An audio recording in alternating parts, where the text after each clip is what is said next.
My 36 sister N, 29, got pregnant at 18. I am infertile and knew I couldn't have kids, so when N said she was giving her baby for adoption, I decided to be her mom. N went no contact 5 months after giving birth.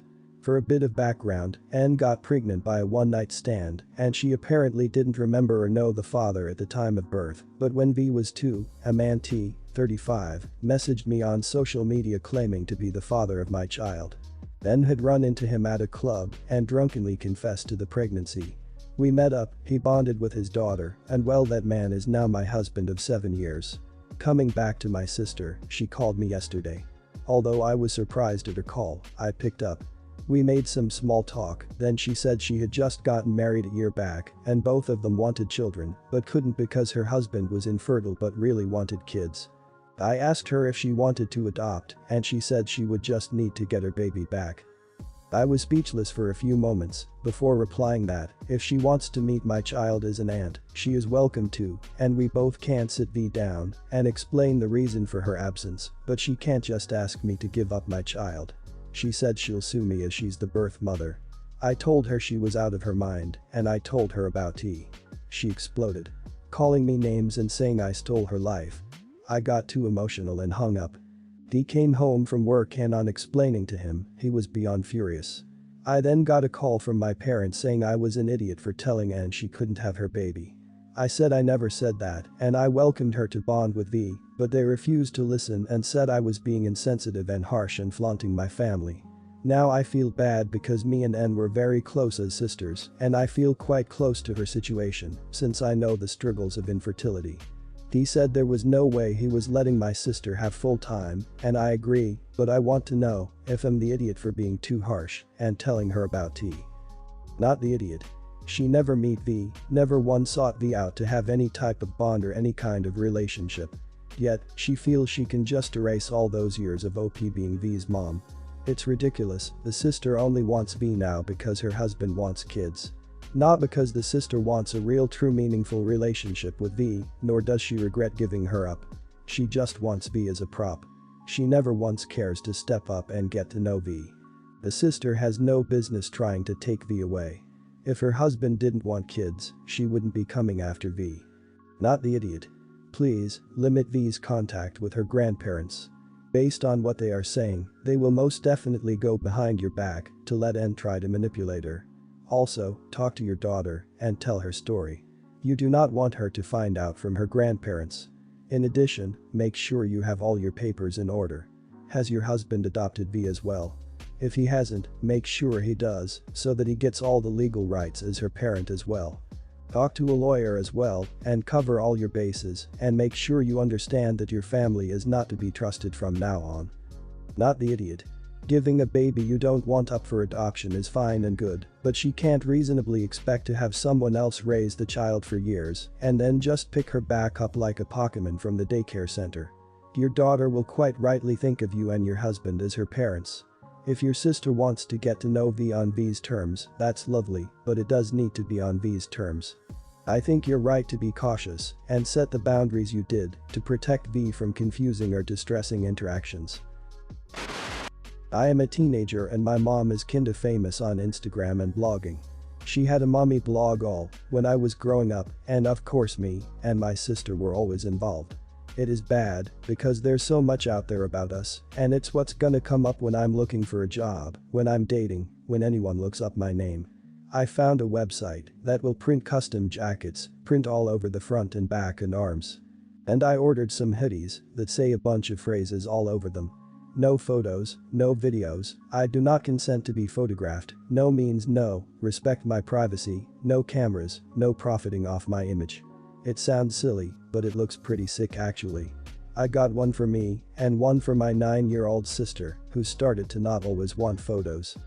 And I guess the idea is that my mom can't take good-looking pictures, even candid ones, with us in the hoodies without them having a pretty strong message that we don't want to be in pictures. My mom was mad when they showed up and really mad when I'm wearing mine. Like she says she just wants pictures to remember my young years by, she won't post ones without asking. But I know that's a whole mess anyway.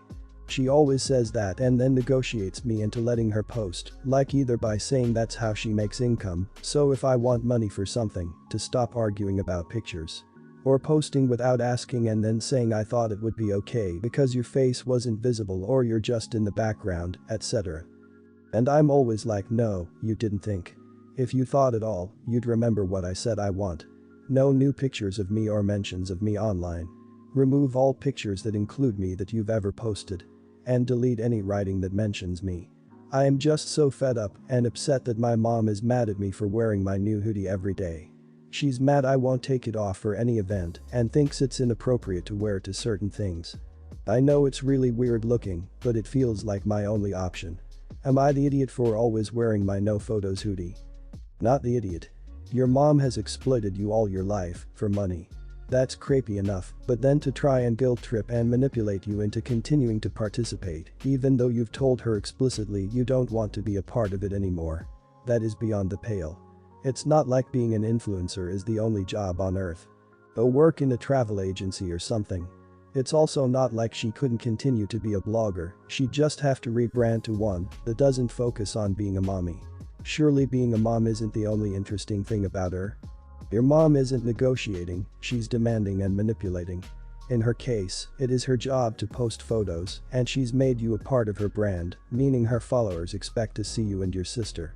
You're gaining autonomy as you get older, which means the break away from your parents as an individual may be a bit more entangled than for your average teen. It's going to take some very defined boundaries, but whether you can enforce them at your age and in your situation is questionable. You've taken a step towards this with your hoodie. Not the idiot. It amazes me how many parents forget that our kids are not our property. I share stories about my children online. However, I do not use my real name, I do not use their real names, and I do not post their photos. Why? Because that's not my right. Their lives will be forever impacted by what is posted online, and they deserve to choose what is shared. If I want to post about my own toilet habits or my own tantrum or meltdown, that's fine. It's not my right to share theirs. Tell your mom that if she needs money, she can get a real job. I, 28, don't work Fridays, and my brother and his wife, both 34, wanted to spend a long weekend away at their beach house. So they asked me to watch their daughter, 5 and 7. I've never had the girls overnight before, my parents usually take them, but didn't feel safe because of COVID, but they're awesome kids, and I enjoy them, so I said yes. They didn't pay me anything, but we're family and do favors for each other frequently, so I wasn't expecting it.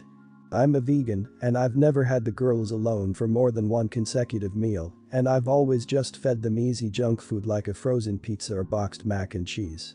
I asked my brother what I should feed them this time, and he said they'd be fine just eating whatever I made for myself.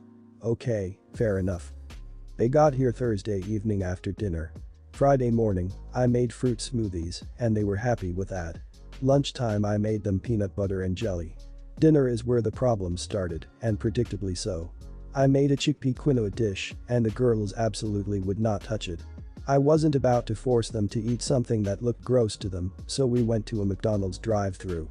The rest of my meals were going to be as weird and gross, their words lol, so the next morning, I gave them fruit smoothies for breakfast again, and then we went to the grocery store, and I got chicken nuggets, mac and cheese, and frozen pizza. And that's what I fed them for the rest of the visit. The girls usually eat better than that. My brother and sister-in-law cook almost every night, but it's not like they never get that kind of food, which I think is an important detail here. The girls went home Sunday after dinner. I guess they told my brother they ate nothing but junk all weekend because he called me this morning and started yelling at me about how I pumped his kids full of garbage all weekend, and now they're going to think they just get to go to McDonald's whenever they won't eat their dinner. I explained they really wouldn't eat the food I made myself, and he said I should have called him to ask what to do, or as they very least cook them something from scratch that was healthier. I got annoyed and said I did my best. A few days of junk food won't kill his kids, and I'm not a short order chef. We argued for a while longer until I eventually told him to find someone else to watch his kids next time, or at least prep their meals since he's so particular, and then I hung up. I don't have kids, and I really did my best. Am I the idiot? Not the idiot. You did a favor and at least tried to keep the kids somewhat healthy with a fruit breakfast. When I was growing up, mac and cheese wasn't considered junk. Honestly, I was expecting a 3-day feast of candy, cokes, chips and pizza. Pre-planning on the parents' end would have helped the situation out. Them telling you to make whatever you make for yourself shows a lack of concern on their part. At minimum, they should have given you menu ideas. The parents should treat as a special holiday menu the kids got when visiting their aunt. Not the idiot. Brother presumably knows you are vegan. Has probably seen vegan food before and knows it is outside the ordinary for his kiddos. You asked what to feed his kids that you were watching for free and he gave a stupid answer. He had lots of options like suggesting foods they eat that you could make vegan, bringing groceries that could be turned into foods they would eat, bringing pre-prepared foods for the kids to have heated up. He chose the lazy route. You also kinda picked a lazy route, but you were doing a favor. Everyone's the idiot here. You could have asked the kids to have one tiny taste before having something else. Well, it's not up to you to police their eating, educating them and getting them to try different things is great. It also might have helped if you showed them what was in it. This is a garbanzo bean, this is a grain like rice in a way they might understand. Junk food for a few days is fine, and their parents overreacted. For future reference, you could have boiled pasta and used jar pasta sauce, and it would have at least appeared more healthy. A few of my coworkers live on the way to the nursing home we work in. Since we live far out, it's good to save gas and carpool. Normally it's me, my husband, Anna, Carrie, and Renee in the car. So Carrie is a little mouthy. She complained a few times about the car being a tight fit and I got tired of it and said, if it's so uncomfortable then I don't have to pick you up. She kept saying that she was just joking and that I needed to calm down. My husband said she needed to stop complaining about a free ride to work and she just kept going on about how we couldn't take a joke or that she was just making conversation. Later on, we were coming up on the left turn that I need to take to get us to work. If I had sped through, I might have been able to make it, but this truck was coming the opposite way and I didn't want to risk getting hit in my tiny car. Carrie decides to say, if I were driving, we'd be over there. She's constantly making sly remarks about everyone, so I said, well, you know what, Carrie? You're not driving this car and you never will be. My husband, being the tactless oaf I married, said oh. Really loud and started laughing, which made Anna and Renee start laughing too. At the time, I forgot that Carrie did not have her driver's license and it's apparently a sore subject for her, but I never got the story on how she lost it. Later on at work, a couple of people found out and were asking me about it. Gossip spreads through this facility like crazy. Even a few residents asked me about it. Carrie approached me and said that what I said was mean. I told her that what she said was disrespectful and that I'd take her home that night, but I wouldn't be picking her up again. She stomped off and called me an idiot, then she found someone else to take her home. Am I the idiot here? Of course, you're not the idiot. Are people really that entitled nowadays? Everyone was being raised to expect things for free, not be thankful and keep their mouths shut when they know they've got a good thing going like a free ride to and from work every day. Or a free place to live.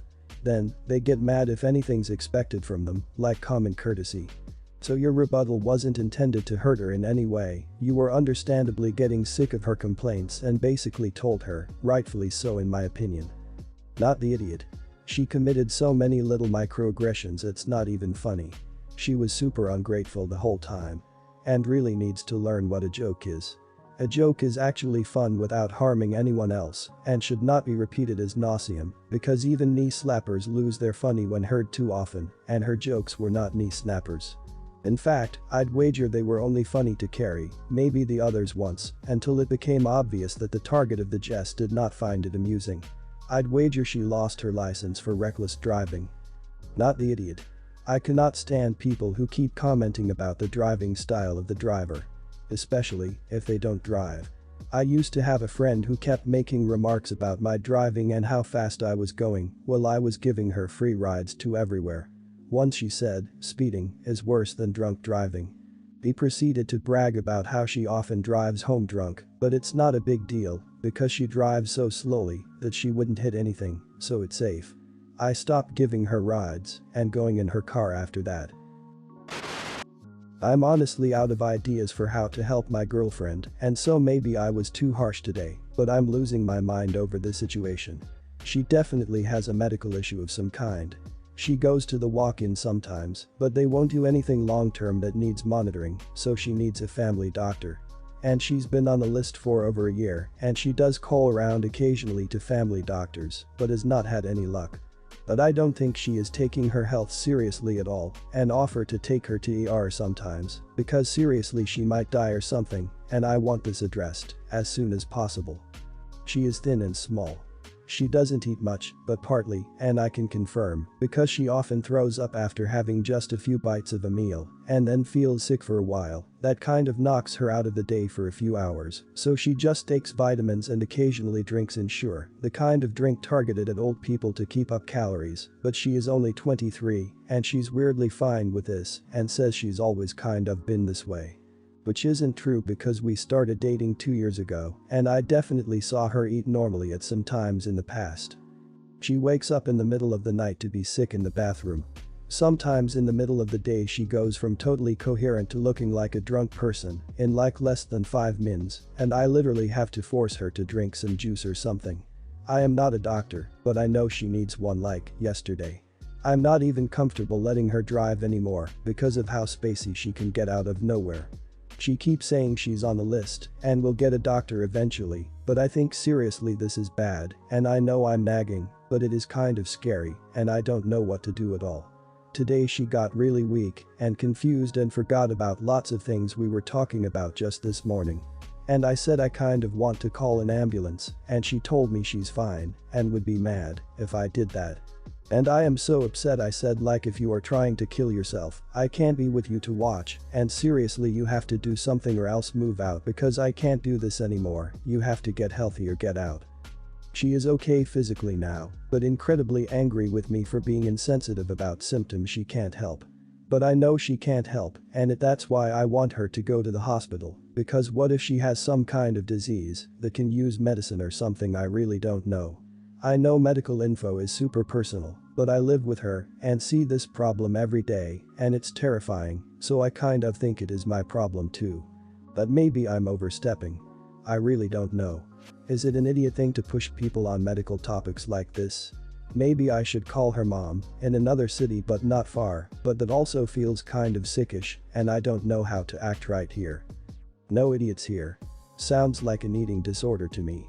She's worked really hard to hide and normalize within the relationship.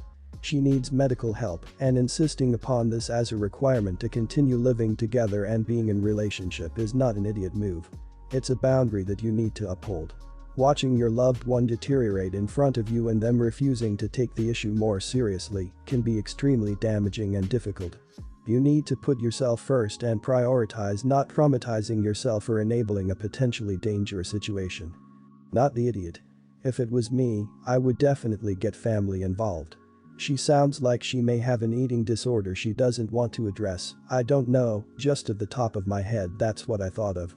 If you don't want to lose her by either making her leave or worse, then call her mom and tell her the situation. Maybe she can give you some insight on whether this is something she has always gone through, or advice and help on what to do next. Good luck, and I really hope she gets the help she needs. Not the idiot. There is either a physical medical issue that requires investigating or a mental health issue that needs investigating and support. It's completely understandable that watching this is terrifying for you and that you want her to see a professional who can help. If you can, provide logistical help in getting her to a doctor, research, appointments, transportation to appointments, moral support during. If she'll accept it, but if you can't, or she won't, you're not an idiot for not sticking around to watch her hurt herself.